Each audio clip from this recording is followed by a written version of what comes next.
Hello, ഇന്ന് രാവിലെ വിചാരിച്ചു മൺകലത്തിൽ അരിയടുപ്പത്തിടാന്ന്. ഇത് നമുക്ക് അമ്പലത്തിൽ കലം കരിക്കലിന് കിട്ടിയ കലമാണ് കേട്ടോ. അപ്പോൾ ഇത് നമുക്ക് അരി വയ്ക്കാം, അല്ലെങ്കിൽ കറികൾ വയ്ക്കാം, വേറെ ഇറച്ചി മീനൊന്നും ആക്കാൻ പാടില്ല എന്നുള്ളൂ. അപ്പോൾ അതിനകത്ത് അരിയടുപ്പത്തിട്ടു.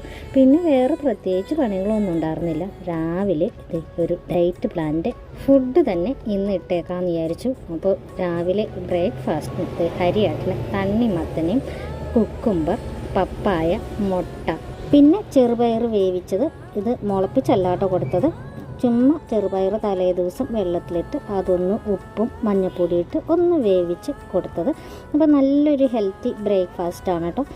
ഡയറ്റ് പ്ലാൻ നോക്കുന്നവർക്കൊക്കെ കഴിക്കാൻ പറ്റിയ അടിപൊളി ഫുഡാണ്. ഞാൻ പിന്നെ രാവിലെ ദോശ ഉണ്ടാക്കി, പിന്നെ ചമ്മന്തിയും കൂട്ടിയാണ് കഴിച്ചത്. ഫ്രൂട്ട്സൊക്കെ അപ്പം തന്നെ മേടിച്ചു കൊണ്ടുവന്ന് എനിക്ക് കഴിക്കാമെന്നല്ലാതെ ഫ്രിഡ്ജിൽ വെച്ച് ഒരു ദിവസം എടുത്ത് കഴിച്ചാൽ പിന്നെ എനിക്ക് തൊണ്ടവേദനയൊക്കെ ആയതുകൊണ്ട് ഞാൻ ആ പരിപാടിക്ക് നിൽക്കാറില്ല. അപ്പോൾ ഇത്രയേ ഉള്ളൂ ഇന്നത്തെ വീഡിയോ. Tata, bye bye.